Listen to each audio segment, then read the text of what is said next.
तो चलिए शुरू करते हैं आज का प्रोग्राम।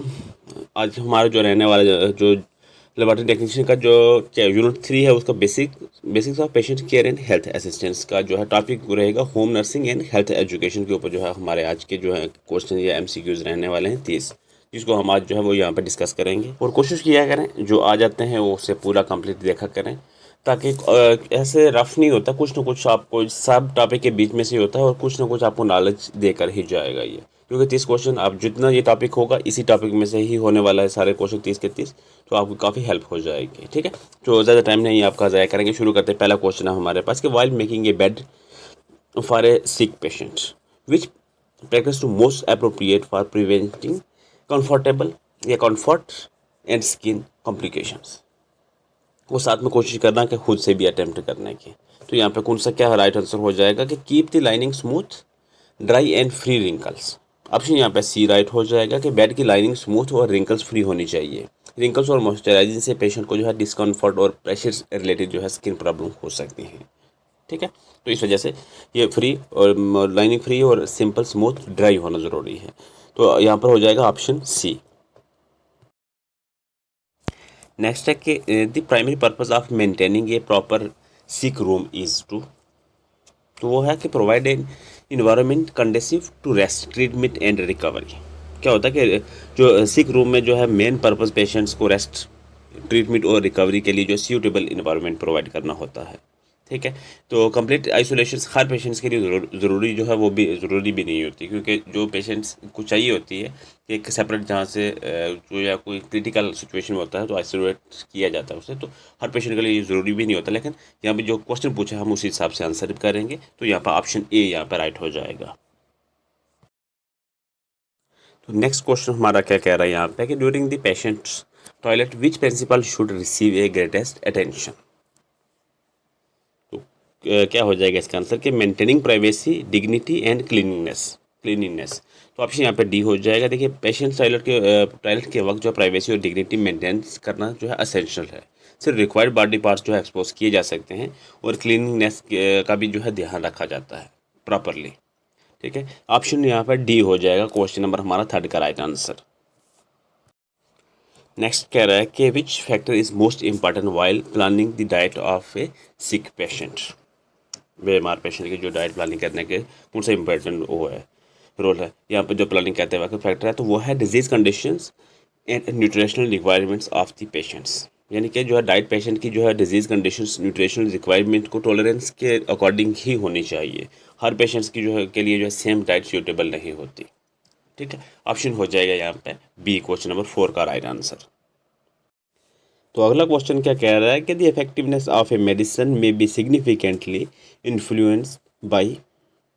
तो वो है रूट ऑफ एडमिनिस्ट्रेशन। ऑप्शन यहाँ पे सी हो जाएगा, क्योंकि ड्रग्स का रूटीन ऑफ जो एडमिनिस्ट्रेशंस ऑब्जर्वेशंस और एक्शंस को अफेक्ट करती है। ठीक है, तो ऑप्शन सी हो जाएगा इसका राइट आंसर।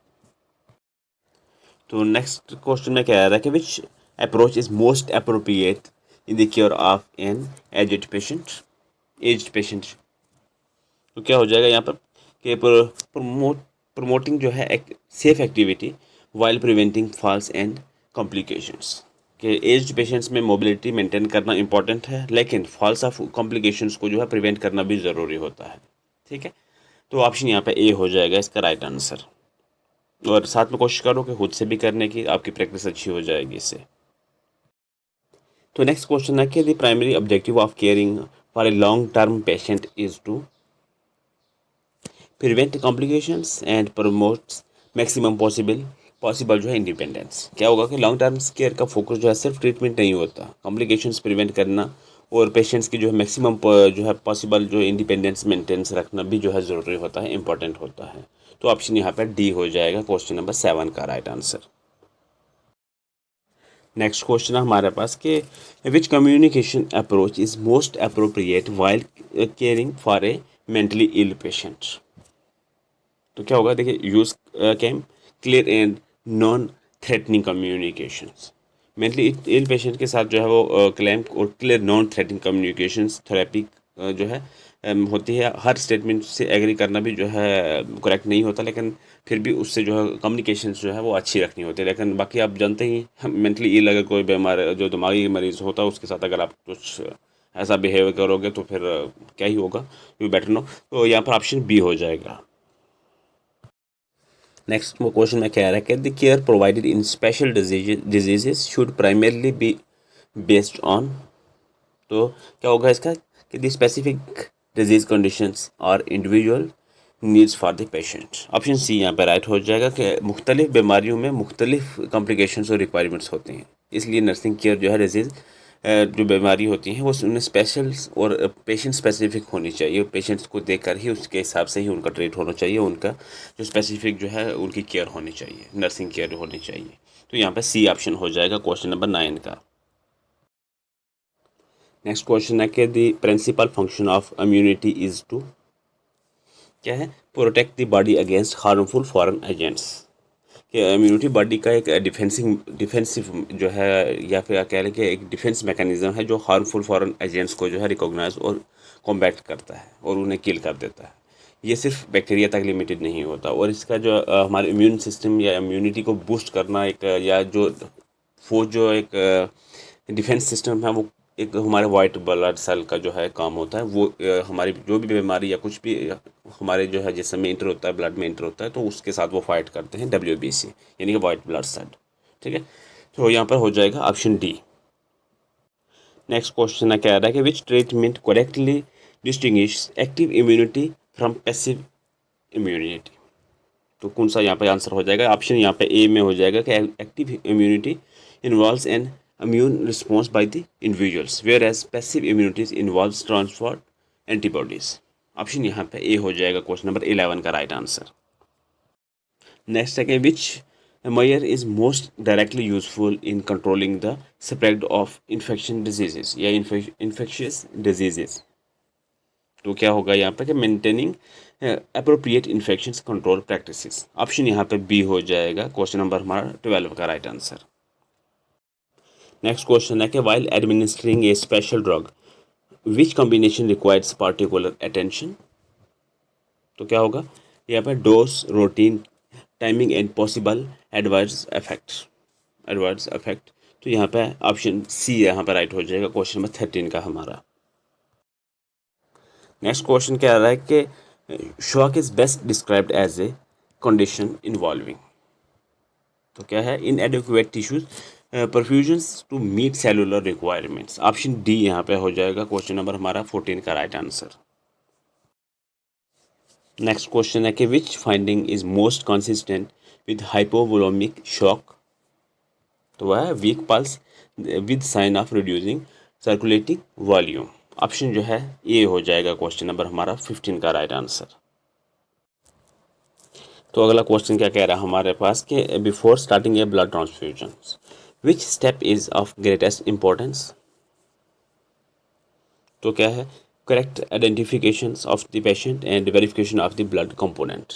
उसके ऊपर सारी हमें देखना है कि कौन सा कोई वायरस तो नहीं है, ऐसा कुछ तो नहीं है, कोई जो ब्लड ट्रांसमिटेड डिजीज़ होती है, HIV हो गया, हेपेटाइटिस वगैरह हो गया, तो ऐसा कुछ तो नहीं है। और ब्लड ग्रुप अच्छे से मैच हो रहा है, क्रॉस मैचिंग करने के बाद ब्लड ग्रुप सेम है या कुछ सारा कुछ ये प्रिकॉशन देखने के बाद ही जो करेक्ट आइडेंटिफिकेशन करके रिसीवर और डोनर दोनों की उसके बाद जो है ब्लड ट्रांसफ्यूजन किया जाता है। तो ऑप्शन यहाँ पे सी हो जाएगा क्वेश्चन नंबर 16 का राइट आंसर। नेक्स्ट क्वेश्चन है कि if a suspected transfusions reactions develop the immediate priority is to.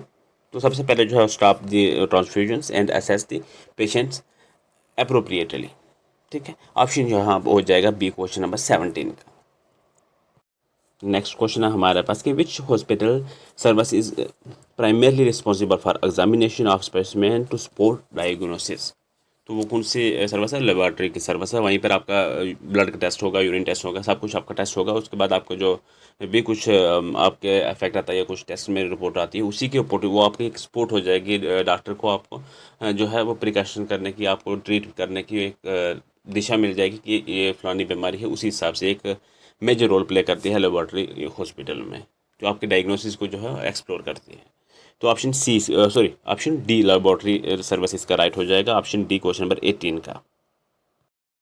अगला क्वेश्चन है हमारे पास कि in child birth and its management and important objective of health care personnel is to. तो क्या हो जाएगा यहाँ पर कि ensure maternal and fetal safety and recognize complications promptly. Option यहाँ पे ए हो जाएगा, क्वेश्चन नंबर हमारा 19 का राइट आंसर। अगला क्वेश्चन हमारे पास क्या आ रहा है कि fundamental objective of health education is to, क्या है कि bring desirable changes in health knowledge attitudes and practices. Option जो है सी यहाँ पर राइट हो जाएगा, क्वेश्चन नंबर 20 का हमारा। अगला क्वेश्चन है हमारे पास कि which attribute is most important for an effective health educator. तो क्या हो जाएगा इसका कि ability to communications according to the learners level and needs. Option B यहाँ पर हो जाएगा, क्वेश्चन नंबर 21 का राइट आंसर। नेक्स्ट क्वेश्चन क्या कह रहा है यहाँ पर कि before selecting a method of health education the educator should primarily consider.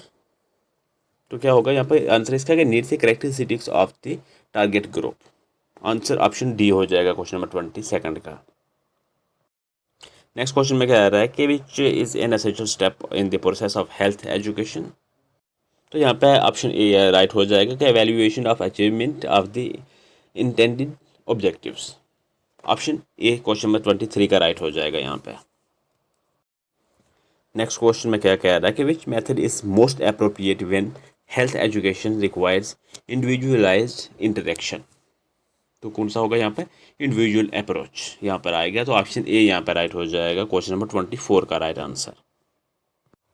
Next question में क्या रहा है कि a major advantage of group discussion as a health education method is that it. क्या हो जाएगा यहाँ पे कि encourage participations and exchange of ideas. Option यहाँ पे बी हो जाएगा, क्वेश्चन नंबर 25 का राइट आंसर। नेक्स्ट क्वेश्चन हमारे पास क्या कह रहा है कि which of the following is primarily A mass method of health education. तो इनमें से हमने बताना है तो वो है रेडियो प्रोग्राम। ऑप्शन डी यहाँ पर राइट आंसर हो जाएगा। रेडियो प्रोग्राम के एक ही मैसेज को लार्ज नंबर ऑफ तक पहुँचाने के लिए रेडियो प्रोग्राम का जो है इस्तेमाल में एक ही प्रोग्राम से जो है आप नंबर काफ़ी मिलियंस ऑफ या लाख ऑफ मेंबर्स तक आप अपनी बात को पहुंचा सकते हैं। लेकिन अब अगर इस क्वेश्चन के यहाँ पर यही रिस्ट्रिक्टेड थे 4 ऑप्शन में से बताना। बाकी अगर आप आज के दौर की बात करें तो आपके पास जो स्मार्टफोन है इसमें आप जो चाहें जिस तरीके की इंफॉर्मेशन नॉलेज जो भी गेन करना चाहेंगे आपको इसी में मिल जाएगी। रेडियो प्रोग्राम्स वगैरह का अब उतना मुझे लगता है स्कोप नहीं रहा, लेकिन क्वेश्चन में सिर्फ हमारे पास यही पूछा था इन 4 में से तो बताना था, तो वो है हमारे पास रेडियो प्रोग्राम्स, क्योंकि लार्ज नंबर ऑफ पीपल्स के पास आप अपनी बात जो है पहुंचा सकते थे रेडियो के इस माध्यम से। नेक्स्ट क्वेश्चन क्या आ रहा है कि an effective health education message should be clear, relevant and understandable to the target audience. Option यहाँ पे ए हो जाएगा, क्वेश्चन नंबर 27 का राइट आंसर। नेक्स्ट है कि the development and growth of health education in India has been closely associated with. क्या हो जाएगा कि development of public health and health services programs. यहाँ पे ऑप्शन हो जाएगा सी, क्वेश्चन नंबर 28 का right answer. Next question number 29 है हमारे पास कि which sequence represent the most logical approach to health education. इनमें से हमने कौन बताना है कौन सा लॉजिकल अप्रोच यहाँ पे 4 हैं उनमें से जो है करेक्ट सीक्वेंस में दिया गया है या लॉजिक जो है करेक्ट बन रहा है। तो वो ऑप्शन डी में बन रहा है कि need assessment, objectives, method selections, implementations और एवेल्यूएशन, ये जो है करेक्ट है अप्रोच है। तो ऑप्शन डी यहाँ पर राइट हो जाएगा, क्वेश्चन नंबर हमारा 29 का राइट आंसर। तो अगला क्वेश्चन हमारे पास क्या कह रहा है कि which combination best represent the behavioural dimensions commonly target by health education. तो क्या है यहाँ पे knowledge, attitude and practices. Option यहाँ पे बी हो जाएगा, क्वेश्चन नंबर 30 का राइट आंसर। तो आज के हमारे क्वेश्चन 30 यहाँ पर कंप्लीट हो जाते हैं। तो ये क्वेश्चन डेली की तरह एक क्वेश्चन आपके लिए रहता है, तो इसका आंसर आपने कमेंट में करना होता है। कोशिश किया करें कि आपने ग्रुप सर्कल में ज़रूर शेयर कर दिया करें। काफ़ी जो है कम इसके ऊपर जा रहे हैं, तो ऐसा ना हो कि कहीं फिर हमें इसके ऊपर जो है ये क्लोज़ करनी पड़ जाए। तो मैं चाहता हूँ कि क्योंकि यहाँ पर इसकी कोई बुक्स अवेलेबल नहीं है, तो मैं चाहता हूँ कि यहाँ पर प्रैक्टिस होती रहे तो ज़्यादा बेहतर है। तो आप भी कोशिश किया करें कि आपने जो है फ्रेंड सर्कल में आपने या कोई भी ग्रुप सर्कल हैं आपके जो टेलीग्राम या कहीं पर भी है, तो आप वहाँ पर शेयर कर दिया करें। मैं अगर आप जैसे तो आपका थोड़ा सा ये अप होता है तो मैं इसके साथ साथ में PDF भी आपको जो है टेलीग्राम पर प्रोवाइड करता रहूँगा, तो आप वो मज़ीद जो है प्रैक्टिस करने में हेल्प मिल जाएगी। तो क्वेश्चन आपके पास ये कह रहा है कि भाई following is the fundamental ethical principle in nursing care. तो यहाँ पे आपने इस 4 में से जो भी प्रिंसिपल है नर्सिंग केयर में, तो नर्सिंग केयर का, तो वो आपने बताना है करेक्ट जो भी है। तो यहाँ पर कमेंट में कर देना है आपने। 4 ऑप्शन आपके पास है, जो करेक्ट होगा वो आपने कर देना है। तो थैंक्स फॉर वॉचिंग। ज़्यादा मज़ीद टाइम नहीं लेंगे, तो मिलते हैं नेक्स्ट लेक्चर में।